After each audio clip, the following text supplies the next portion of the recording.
Fantastic. My mic's now working. Good afternoon.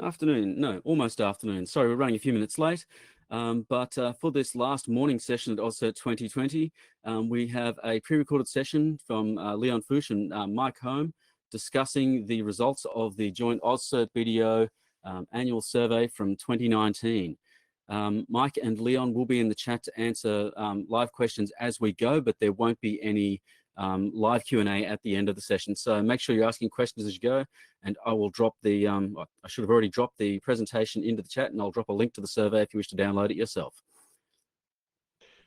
Good morning, everyone. Thank you for making time to come and listen to Mike and myself. So what we're going to talk through today is basically the BDO AusCERT cybersecurity survey results.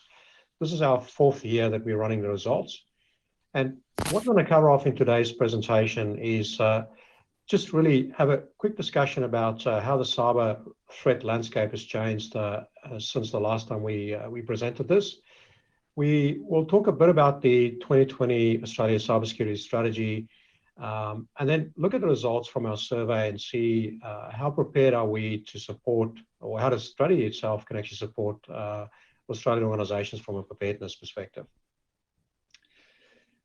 So for those that actually attended last year, I mean, I did talk about the World Economic Forum Global Risk Landscape. So this report was released pre-COVID, and what came out of last year, which is really the results from a survey and the work that World Economic Forum was doing at the end of last year, data fraud and theft and cyber attacks is still within the top 10 likelihood of threats.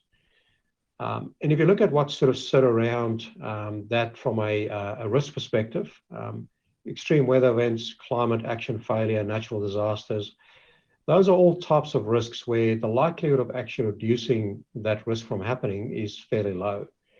So we should actually start thinking about cyber in the same way as and data theft. It seems that we're starting to lose the battle of actually reducing the likelihood of that risk actually eventuate. So we need to start thinking about, and this is what some of those other risks are being looked at, is how do we address them by managing the impact of that risk happening. So first thing I want to talk through is just basically how the sources of cyber incidents have changed over the last 4 years. Cyber criminal activity is still the #1 threat. And what we're showing here is percentages. So although it's showing a drop in the number of cyber criminal and organised crime, it's actually a result of an increase in some other areas. And most notably, there's a steady increase in foreign government and nation-state interference in organisations. We're also seeing a steady increase in third-party risks or issues related with third-party incidents, as well as former employees and suppliers.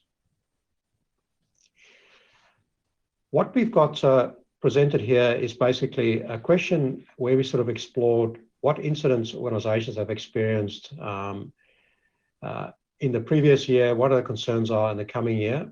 So the graph that we've got here on the left-hand side, the blue bars, basically showing what incidents were experienced last year when we ran the survey. And we plotted a graph, or the line in yellow there, showing the same question we asked the year before, basically asking, what are your concerns in the coming year? And what we can see is there's really a mismatch between the concerns around phishing. So organizations experience a lot more phishing attacks than what they expected to experience. And likewise, there was a lot more concern around data breach and third-party supplier risks, loss of data theft, and unauthorized access. And really, my sort of takeaway from that is that I don't think organizations really have an appreciation and understanding on how good the security is actually of those trusted individuals or trusted organizations. So we've actually got our own statistics that we run separate to the BDO and AusCERT cybersecurity survey. And these, of course, are from our members, which are in Australia and some surrounding nations. Now, the interesting thing is it correlates. So guess what? Phishing is right at the top. Now that's by volume. Of course, we have incidents that are suffered by members that are far higher impact, but in a far less volume. So focusing though on phishing, it's interesting to see that if you look at our statistics, just ignore for a moment the fact that in 2016 it sort of dips down into 2017 again. That was actually due to a change in the way that we do our own reporting, so it became far more accurate. But you can still see that the trend is up and up. So we've been collecting this data for a very long time, and it correlates directly with what we're seeing in the BDO survey. I've personally seen this change from pure financial gain to more targeted attacks like business email compromise. And we've seen it spin on to other areas like universities, where the target, of course, is intellectual property research. And obviously there's been a bit of a shift in that community to counter the threat. We've seen some interesting changes in the technology behind defences for phishing as well. For example, we're now electronically connected with a lot of our members, and we're able to send out notifications or indicators of compromise to allow them to defend themselves against it.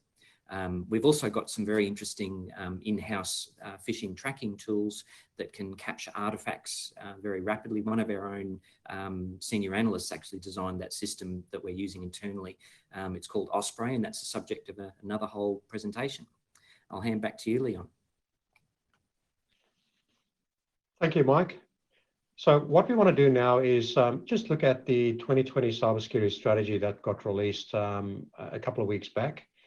So there was a number of consultation sessions with industry, and what I've just put down some of the takeaways in some of the sessions that we attended on the challenges that those that sort of participated in the workshops was really around clarification on the roles and responsibilities around cybersecurity, especially what's the responsibility of industry, what's the responsibility of government.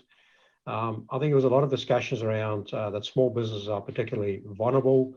There was a lot of discussion about how can industry and government really sort of partner together and strengthen those relationships, because cybersecurity is a team sport. If we all go at it alone, we're not going to be successful. There was discussions about how do we get more standards and regulation in place, just to sort of help inform getting some of the basics right. Human behavior or awareness training, that was a problem that was highlighted and needed some guidance in the strategy to address that. There was an acknowledgement that a lot of threats can actually be addressed at scale. So discussions about service providers, how can they actually block some malicious activity at the source rather than you sort of get through the gate. Communication sort of ties back to the roles and responsibilities. Wanted to get some clarity on if threats are identified, making sure that we actually shared in both directions. And then I think the last thing that there was a lot of discussion about is how does we as industry actually prepare to actually respond to a national security incident. So effectively what was put together is a strategy that sort of covered a number of themes across what government action is going to be, what business needs to be responsible for, and the community at large. And I'll sort of go through this in a bit more detail and show how the strategy actually aligns to that.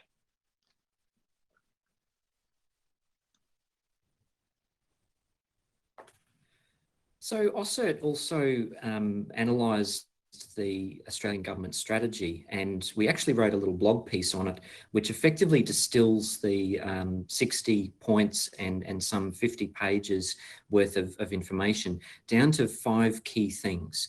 And you can see them on the slide here in front of us. We did that because we obviously believe very strongly in this, but we also wanted to make this as simple as possible for our members to sort of understand, well, where do they fit in? Now, it's important to note we're not the be all and end all. Vendors aren't the be all and end all. This is one step towards a nation that's coming together to achieve cybersecurity resilience. And the reason you might want to have a little read of our blog is it's a very short way to sort of understand, well, here's what I can do in my organisation towards that goal. We've been obviously contributing in terms of things like deterrence for a very long time. We've got roots going back some 27 years as a cyber emergency response team. But what we've seen in recent years, certainly the time that I've been here at AusCERT, we've seen a real shift in focus from our members, expecting much more on the prevention and detection side of things. And of course, that's where threat intelligence comes in. And it's certainly where we focused a lot of our energies. If you're looking at things that you can do in your organisations, obviously resilience is the key here. And just looking at us, we belong to a couple of forums like the Asia Pacific CERT teams. We also belong to FIRST, the Forum of Incident Response and Security Teams. They're not exclusive. You can belong to organisations like that. You can visit your own JCSC or your local ASA branch to actually participate in some of those forums. So if you do that, great. If you invest in cybersecurity, even better. We're investing what very small surplus we have, being a not-for-profit organisation, obviously. What small surplus we have will go back into team training. So that's how we provide an investment to cybersecurity here. Thanks, Leon. Thank you, Mike. So what we wanted to do now is to actually see, given the new revised cybersecurity strategy, what's our statistics from the survey actually saying about what's happening in the industry, and how prepared are we to sort of respond to the increased threat landscape? So to take a step back, I think for a good security strategy, and this is not analysing the 2020 government strategy that got released, this is more about the organisation that wants to put in place a capability to ensure that they have got a strong security function, or they're able to be resilient to manage the threat environment. Really, there's four main areas that I think organisations need to look at. I think the first one is around getting strong leadership. And that means that you need to build a security capability that has got the right security objectives, which really is based on making sure that it aligns to business objectives. Because at the end of the day, if the security capability is not supporting the business, you're not going to achieve the right outcome. So really making sure you've got that strong leadership in place. The next thing is around making sure that there's a good understanding and a thorough understanding on the threat environment. So it's really about preparing and understanding what are the threats and risks that's related to the organization. Once that's understood, it's about making sure that the right protection is putting in place to sort of manage and protect those critical information assets that the organization operate. Now, because of the inherent risk and the complexity of the cyber landscape that's changing, I mean, referring back to the World Economic Forum slide that I showed before, it's starting to get quite difficult to manage the likelihood that you're going to be suffering a cyber attack. So really, it's about, the last thing is to be prepared that if a cyber incident or event actually eventuate, that we do have the right defense mechanisms in place to be able to respond to that. So really, for me, in a nutshell, there's four key things that needs to be in place to establish a good security capability. So what I'll do now is actually, for all four of those, sort of analyze how the 2020 cybersecurity strategy is supporting organizations to be able to sort of achieve that a better and a stronger security capability. So the first one is, as I said, it's about setting direction. And if you look at some of the things coming out of the 2020 strategy, some of the actions that government is sort of going to undertake is to strengthen those partnerships that we talked about. So really, it's about setting a direction and providing some leadership and guidance on what good looks like, and also support around establishing and enhancing security capabilities. If you look at what businesses need to do to be able to set that direction, I think one of the things coming out there is the uplift of cybersecurity capability in small to medium-sized enterprises, as well as also businesses need to be able to grow a skilled workforce.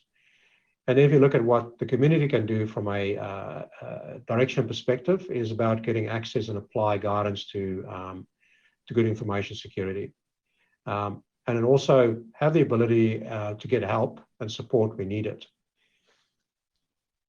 So if we look at the results that from our survey, the main 4 areas, which is about direction, is 4 things that we sort of looked at is what sort of risk reporting and communications is provided on a regular basis to the boards and executives, whether there's a chief or someone responsible at a senior level for security, which is your CISO, policies in place, and then awareness training.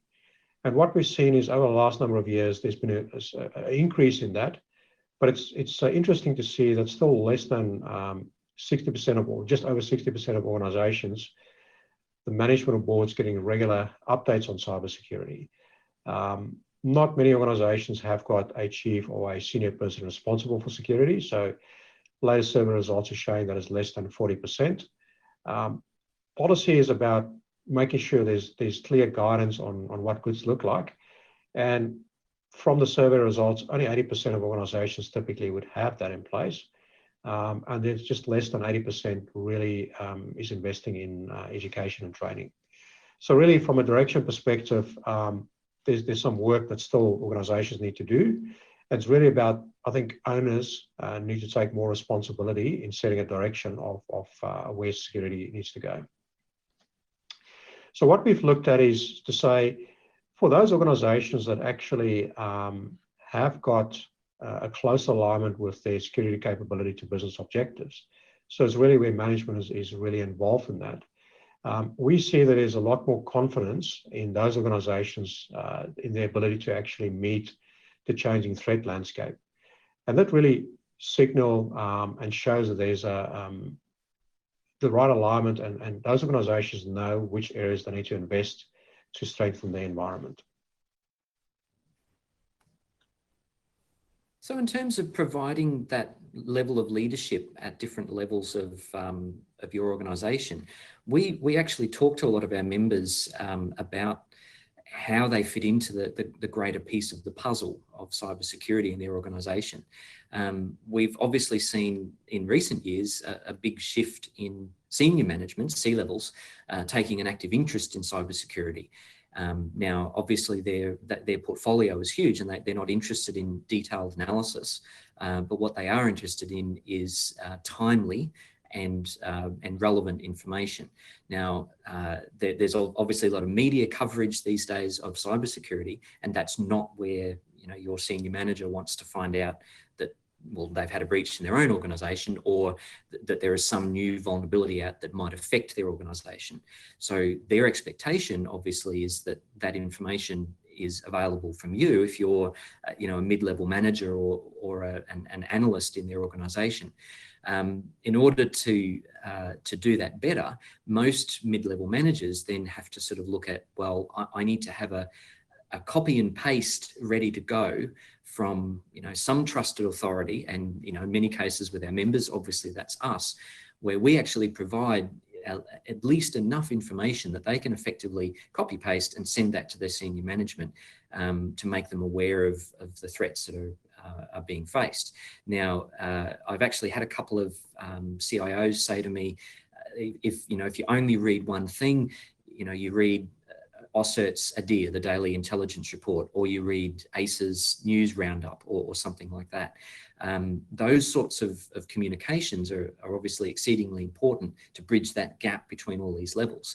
If you go, to the level of the people that are actually on the tools, they don't want to have to do any research. They haven't got time. And this is what all our members are telling us. I just want something that it's in its final form, so I don't have to reanalyze it or recontextualize it. I want something that's relevant to me that I can then hopefully plug electronically into some platform or existing system that will just ingest it and do its thing. Interestingly though, we've seen probably in recent times, a real shift in what I would call the soft skills, I suppose. So some areas like human resources or project management or those sorts of areas that aren't as technical as cybersecurity or pure IT are taking an interest in learning the basics of cybersecurity so that they have that level of awareness across the entire organisation. Thanks, Leon. Thank you, Mike. So next thing I want to look at is if organisations really understand what's at risk. So if you look at the strategy and what sort of guidance and direction is going to be provided there, from a government perspective, it is providing support to businesses to meet baseline cybersecurity standards. The business responsibilities highlighted in the strategy is around how does organisations improve baseline security of critical infrastructure, and then the community itself, it is getting guidance on information security, ensuring they make informed purchasing decisions in buying products that's of better security quality. Now, looking at the survey results and what we're seeing there from an understanding of risk, and what we sort of analysed here is really around the level of IT or cybersecurity standards and policies in place for third-party providers, having baseline security standards in place, doing regular risk assessments, analysing third parties, etc. And what we can see here is, on average, it's fairly lower maturity than what we were hoping for. On the average of 60% of organisations have got those baseline standards in place to say, this is really what good look like, and also then actually following up. I mean, for me, cloud security standards, there's a whole heap of those you can sort of adopt off the internet, and the same for third-party vendors. So really, I think there's a bit more work to be done around setting those baseline standards, and to see initiatives in the strategy to say government's going to get involved to define what those standards are is really a good outcome. So if you look at those organisations that actually has defined a baseline risk requirement or risk standards and doing regular risk assessments, the impact of a cybersecurity incident is significantly reduced compared to those that actually do not have those baseline standards in place. And just some of the stats we're seeing there is that those with not that in place actually experiencing double or twice the amount of ransomware, business email compromise for those organizations who do not have that risk visibility. And that's really a threat we're starting to see coming through. So really, I think if organizations putting the effort in to understand and define what goods look like, I think a lot of threats would be addressed and understood in a much easier way. And indeed, we've certainly seen across our members, we've seen it becoming a relatively normal business function now that, you know, cybersecurity risk is just woven into all processes. There's one or two I'd like to call out in particular where we've seen this done very well. We'll talk first of all about our own sector, the higher education sector. For those that don't know, AusCERT actually sits within one of the universities, UQ. And also for those that don't know, there is an umbrella organisation called CAUDIT, the Council of Australian Directors of IT, which is funded by the sector across all the universities. And for years, they've done things like group procurement for IT, coordinated professional development, that sort of stuff. But obviously, they've realised recently that cybersecurity is important, and they've effectively set up a branch within CAUDIT to handle that. We obviously play a very big part of that, considering who we are. But what we've seen actually is they're now looking at the elements that we can't do or shouldn't do, things like risk assessments across the sector for vendors that are common to all universities. So actually pooling those resources, instead of 40 odd universities doing a risk assessment of Blackboard, the system they use for classes online, maybe just do that once and share it across the entire sector. So we're seeing that done extremely well, certainly within the university sector. But another one I'd call out is in the state government sector. I'll mention Victoria because I think they need all the love they can get at the moment, considering what's going on. But other state governments are doing this as well. And they've actually taken the approach that no, risk management is something the government is putting their hand up, the state government's putting their hands up to do. And if you are a local council or a statutory body or a state government department, we're here to help in a collective way. So that's certainly a change that we've seen recently that we think is for the positive. Not dwelling on negative, but there are still a couple of industries that see cybersecurity either as a competitive advantage or one that isn't meant to be shared. And that really doesn't help anyone. So if you're in such an industry and you want to start some kind of collaboration or effort, maybe just pop into your local JCSC or something and see what you can start. Thanks, Leon. Thank you, Mike. So what I want to look at now is what sort of activities and strategies been proposed to put in place to actually reduce the likelihood of that risk eventuate. And there's a lot of activities put in a strategy forward.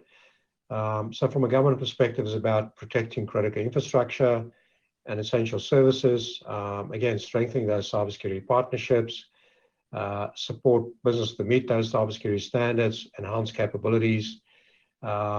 From a business perspective, a whole heap of activities. Again, it's about improving those baseline security capabilities, uplift security of SMEs, provide secure products and services, take activity to sort of block malicious activity at scale. And then from a community perspective, something standing out there is making informed purchase decisions. So if we look at the survey results and what we're seeing from that is, if you look at some of the controls that's been put in place to manage the likelihood of a risk, what's interesting is to see those big sort of peaks around antivirus and email, which shows that there's still a high reliance on sort of blocking malware or putting secure email in place.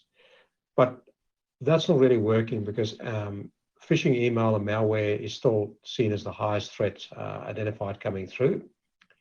That graph that I showed about where the concerns are coming from organizations, which relates to unauthorized access to systems, loss of data.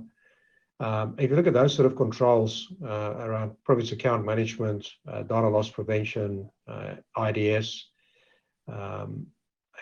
prevention systems, fairly low maturity compared to the rest. So on average, sort of between 50 and 60% maturity, which shows that there's still room for improvement to really strengthen those controls.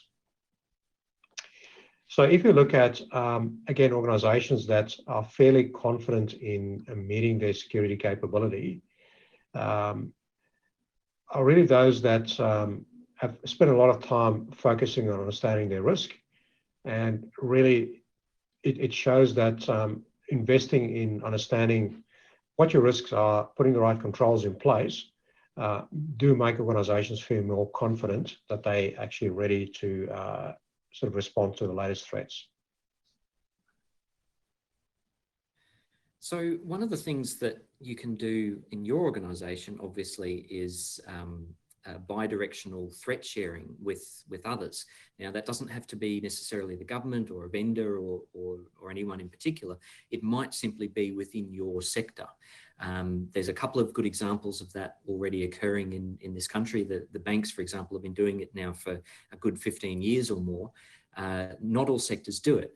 I talked a bit earlier in this presentation about CAUDIT, which is the Council of Australian Directors of IT, and how they have established a separate capability for cybersecurity for the sector. One of the ways that we contributed very significantly in that was actually building an ISAC, an Information Sharing and Analysis Centre. Now, we did it. Others have done it. It can be done in any sector. The way we did it, if anyone's interested in how you actually go about it, ask others. There's a wonderful organisation over in the United States in Indiana University called the REN ISAC, the Research and Education Network ISAC. And we just spent a bit of time with them, and they were very willing to teach.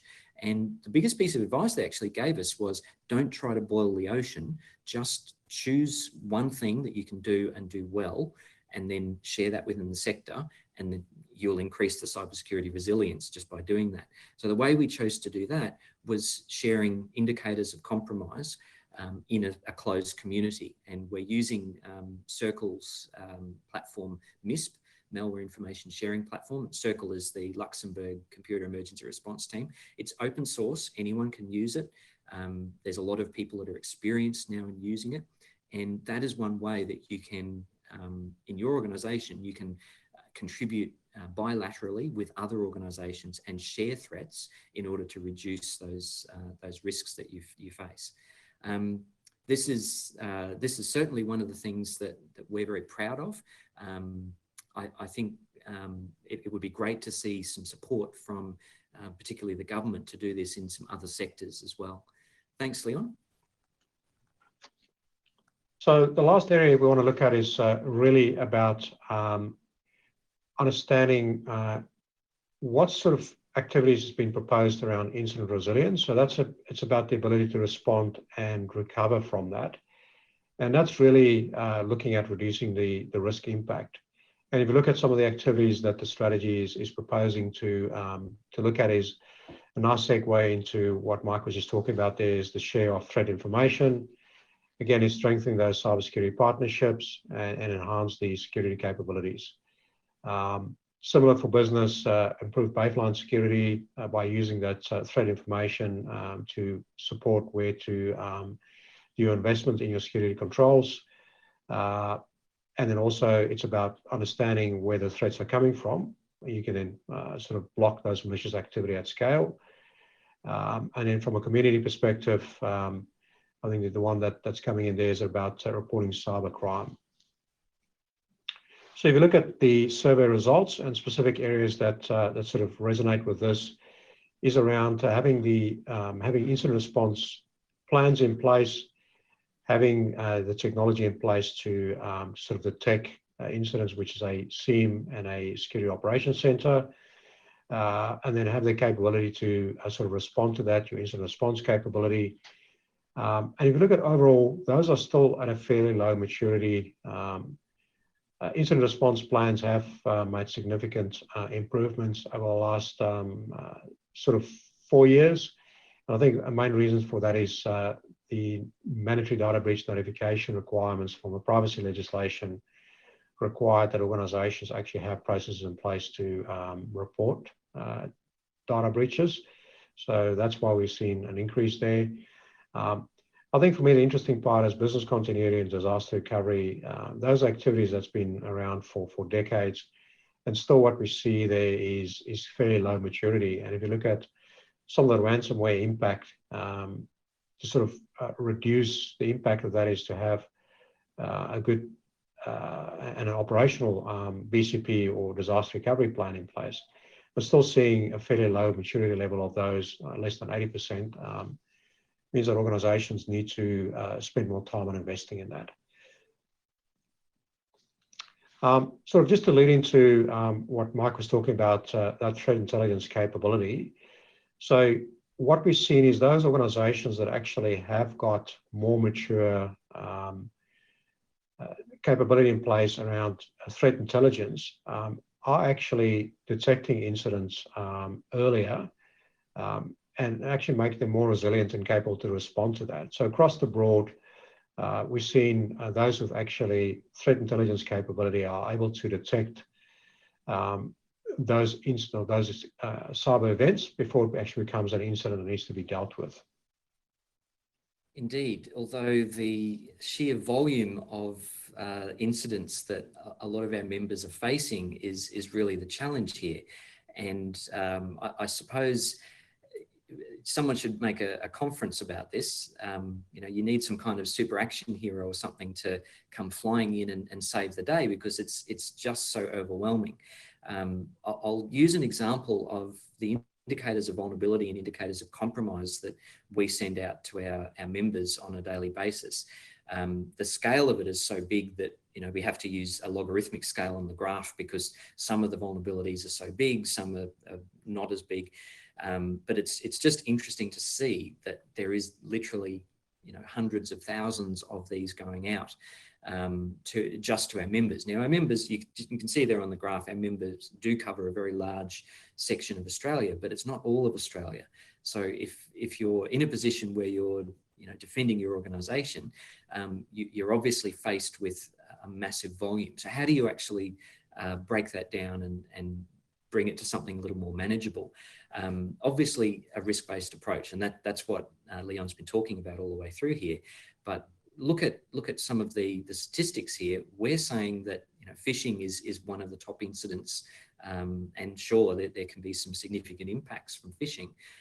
But one of the smallest incident numbers that we deal with are things like actual compromises. So compared to hundreds of thousands of, say, vulnerable services in an indicator of compromise data feed, there might be hundreds of investigations that we're actually doing into a real compromised host.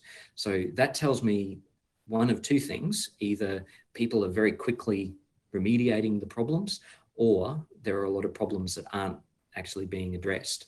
So the advice would be take a risk-based approach to the incidents that your organisation's facing, and use what intelligence there is out there. And it's not just us, of course. I'm just using examples from our statistics. There's plenty of other ways that you can find out what your organisation is facing.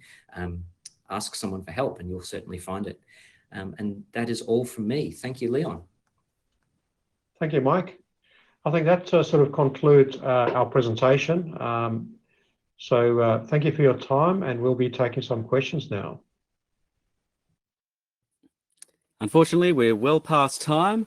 I'd like to thank Mike and Leon for presenting the survey results and some discussion in the chat. As you possibly saw, hopefully, there's the link to the slides in the chat, as well as a link to where to go and download the BDO AusCERT survey yourself directly. And just a quick reminder, after lunch, starting at 12:50, the next session here is by John Peter Hayward, Cyber Exposure and Risk Mitigation, a regional bank perspective, followed by Simon Starn talking about architecture, governance and security. If you don't have much time for lunch, do like I am, grab a coffee and a Tim Tam, or hopefully you've got time to go and make lunch. Anyway, see you back here in 20 minutes or so.